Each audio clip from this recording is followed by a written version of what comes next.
Hey gamers, we're back with another episode of Let's Create a Competitive Card Game. In this episode, we will be discussing the first set, so let's get started. Alright, so last episode we came up with some game mechanics and some keywords. Now, the game mechanics we came up with were temporary, lasting, setup, and reserve. Now, temporary and lasting are very similar. They are the amount of time that a card stays in play before it is either discarded, shuffled back into the deck, or removed from play. And setup is the amount of time a card must remain in play before its effect kicks off or is activated. Now, reserve is a mechanic that reduces the amount of available ability points you have for hard cost. So to give you an example, say you have 10 total ability points and you play a card with reserve 5. What that means is that on your next turn when you would gain an ability point, you would have 11 total, but since your reserve is 5, you would only have 6 available for hard cost. Now, hard costs are the cost to play companions, followers, relics, and other reserve costs. So you would only be able to play companions, followers, relics up to 6 total cost. However, you would still be able to play skill and talents up to the total cost of 11, as that is your total available ability points. Now, as I design cards and go further into the episodes, I will discuss the reserve mechanic more. So next we came up with some keywords, and the keywords we came up with were bounce, fearless, floating, lethal damage, link, and vanquish. Now, bounce just means return a card from play to a owner's hand. Fearless is a keyword that will be on some of your warriors, which means while this is the only follower you control, you get this effect. Floating is a way to gain temporary ability points, and those temporary ability points can only be used to pay soft costs. So you cannot use the temporary ability points to pay the cost for companions, followers, relics, or reserve. Now, lethal damage is any damage on a card that is greater than or equals to the card's defense or life. Link just means attach this card to another card, and vanquish just means remove a card from play. Now, something I just thought about actually looking at lethal damage is I should have mentioned that if a card's defense is reduced to 0, then that card is sent to the discard pile. Now, it isn't destroyed, it's just sent to the discard pile. So let's go ahead and start discussing the first set. Now, the first thing I think about when I think about a set of cards is the amount of cards in that set. And between episodes, I do come up with some ideas and write them down and think about a few things.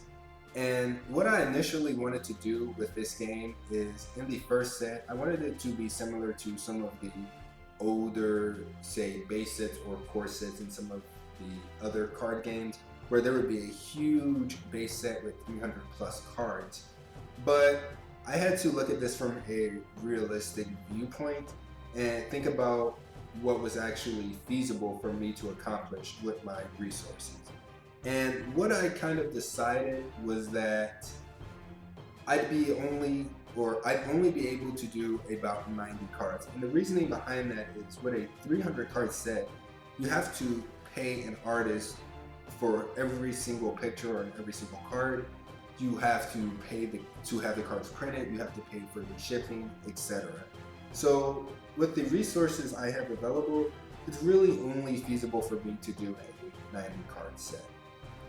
Now, I have thought about how I want to break down those 90 cards, and what I've sort of come up with is there will be 12 followers for each of the guilds. There will be, say, 10 relics, 3 companions, 3 classes, 17 skills, and 17 talents. And any other cards that are left over, I will just fill in one of those with a card. So with that said, something else that I have been thinking about is how you make a deck and how the colors interact. And what I mean is, some games you can only play cards in the same color, and I really didn't want a game like that. So what I've kind of decided is that Since the class card is the captain and it represents you, the class card will tell you what cards will follow it, as the main cards are followers and they follow the captain.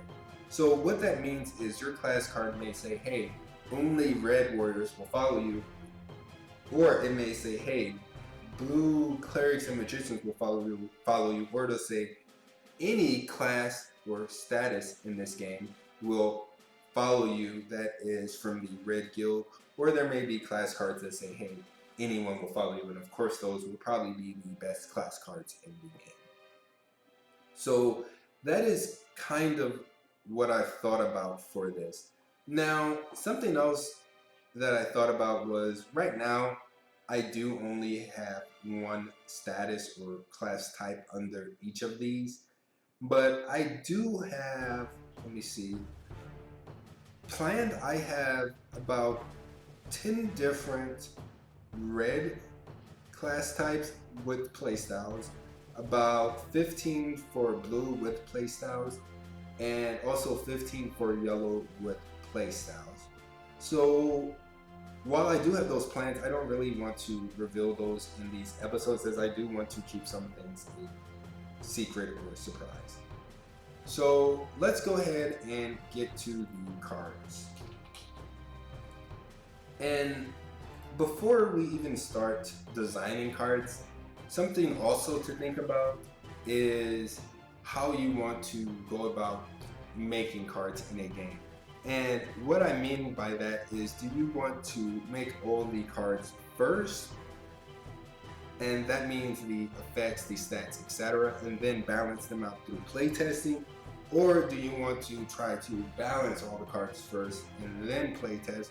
Or do we want to do some hybrid approach? And I've been thinking on this a lot, and what I've kind of decided is to do a hybrid approach. And that basically means that I will come up with the cards and the effects, but I won't assign them stats. As one way to balance a game is to do what they call a cost-benefit analysis.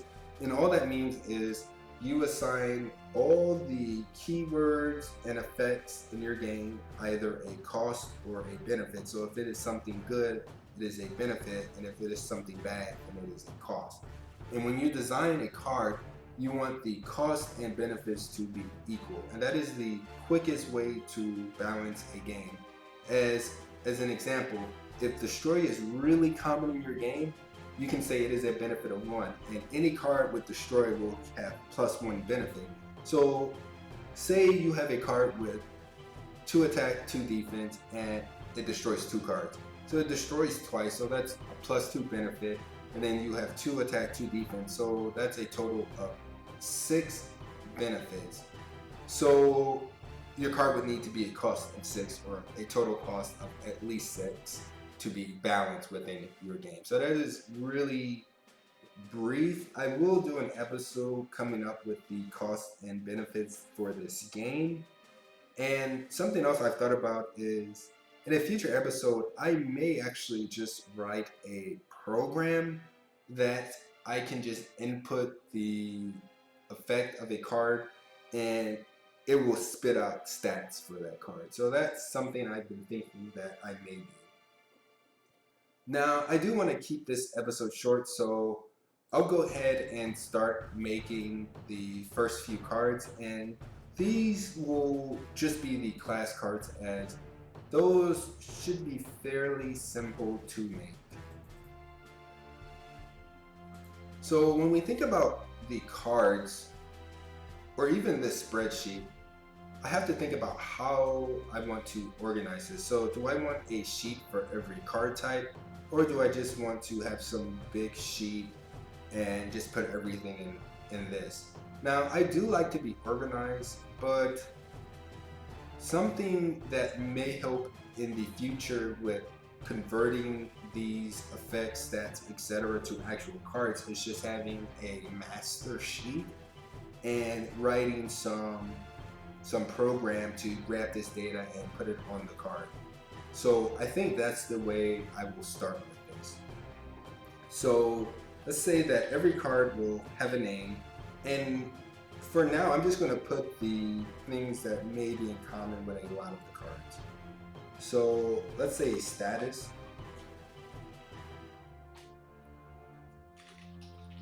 Let's say a cost.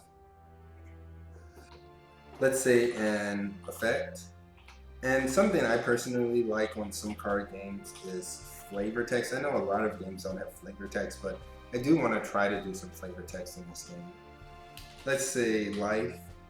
And then let's just say attack and defense for the last two. Now, not every card will have all of these, but it is the most basic parts of the card. And since I don't know every single card name yet, what I'll do is I'll just write the number, the card number beside it. And so I don't have to keep just writing every number. I can just highlight this and drag it down. Yeah, and it'll populate for me. So, like I said, the first cards I really want to make are just the class cards, and they will just be the class cards within the first set. So what that means is that there will be a life card and something else I should probably insert here is maybe a guild. Let's see, insert.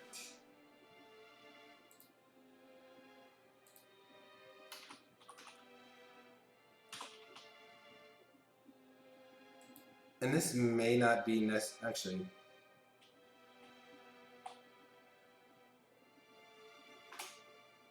Let's just delete this. Let's put this at the end. Yeah, let's put this at the end. And we know, so I did come up with the names for the guilds, but for now, I'll just use the colors.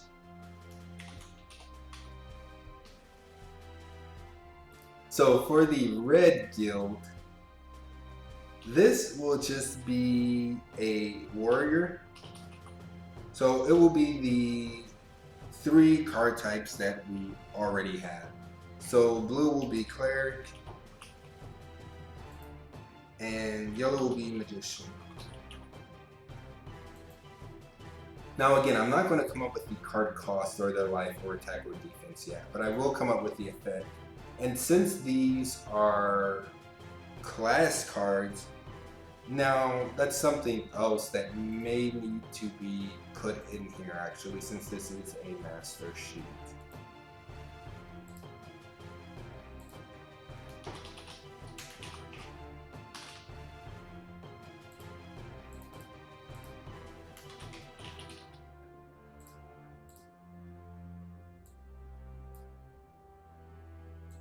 So these effects will be very, very basic for now, and I will come back and maybe try to come up with some more to these effects, but for now they will be basic. So remember, for class cards, they have a will which is activated at a certain point.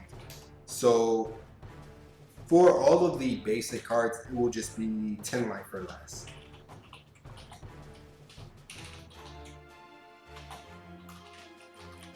And for warrior, what I'm thinking is that we will double the attack of either all of the cards or a target card that you control.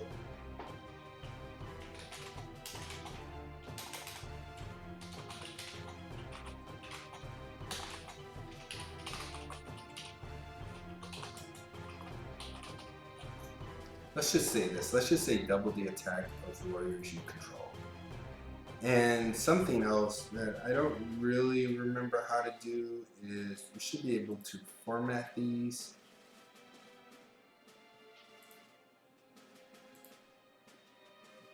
I think it's alignment. Let's say, I think it's merge. Let's try that. So if you put some text in here, yeah, it shouldn't overflow. There we go. So now let's say for the magicians, theirs will also be, let's say 10 life or less.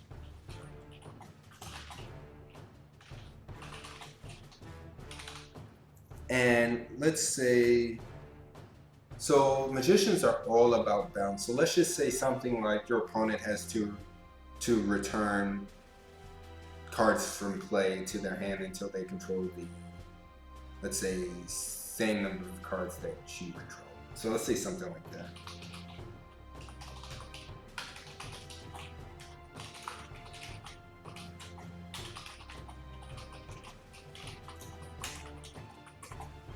So your opponent must return cards from play to their hand until they control the same number of cards you control.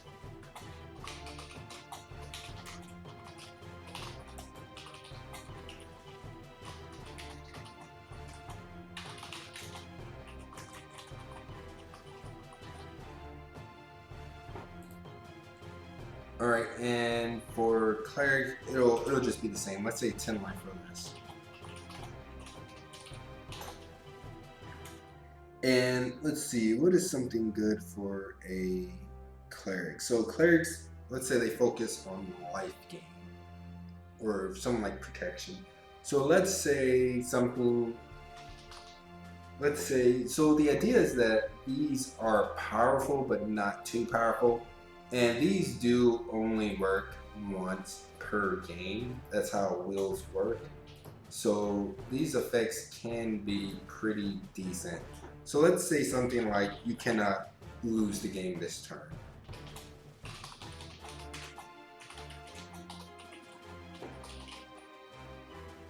And let's add a little bit more. Let's say at the end of, let's say this turn, immediately gain, let's say 6 life.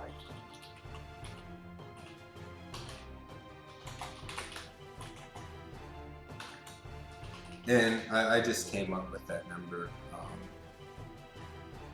Yeah. And again, these are just effects. They may not be balanced yet, but they will be balanced in the future. So again, for warriors, let's see if these all kind of balance out. So you can double the attack of all of the warriors you control. Opponent has to bounce cards until, so that's kind of even. Because you do have to pay the cost to play cards. And this says, okay. So something else, for the very basic cards, we can say that only the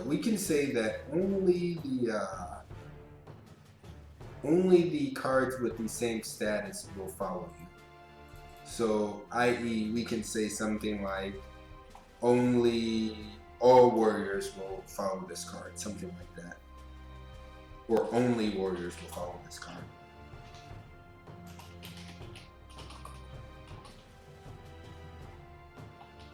And we can even be more specific, as this is a base set, so the cards should be, these are probably going to be like very basic.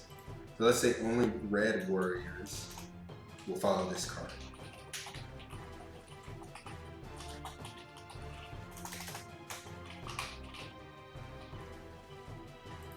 And now we can do the same thing. Well, that's going to be horrible.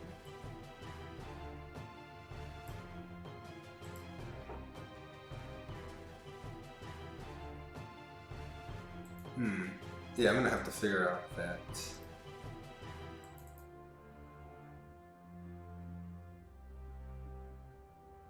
Okay, so this is fine for now. I'll figure that out after this episode, but let's go ahead and say that for magicians, it's the same thing. Only yellow magicians will follow this card.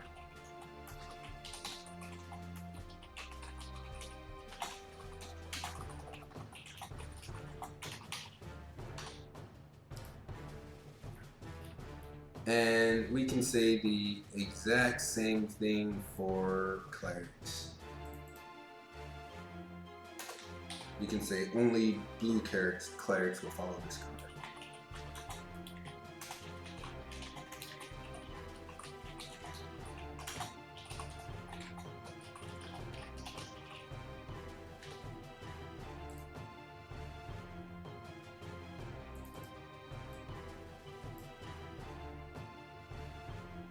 And this should be, yeah, this would be good for the first couple of cards as they are only the class cards. So we can go ahead and exit this and it should populate here. Yeah, there we go. So yeah, so this is good. So it's in here. Okay, so this will be all for this episode. And what I'll do now is I'll discuss how the art process is going to go, as I have talked to an artist and do have an artist lined up. So the way it will work is, at least with this artist, is I'll give him a card and I'll tell him how I want the card to look, and he will give me 3 or so sketches, and I'll pick which one I like the most, and then he will continue on with that sketch. And once he's almost done, he will show me the art and I can tell him any changes I want to make. He'll make those changes, continue on a bit, then he'll give me a pre-final and I will say, hey, make these changes. And once he makes those changes, then the next version I get will be the final. And that is good for both myself and him, as kind of limiting the revisions makes it so he's not stuck designing the same card forever, and I'm not stuck waiting on cards forever. So there is some sort of compromise there. So that is fine with me. So what I'll do in the next episode is I'll come up with some more card effects, a lot more card effects, and I will probably discuss some of the ideas I have for some of the art for some of the cards that I'm coming up with. Alright, so if you like this episode, be sure to like, subscribe, and all of that other good stuff. Thanks.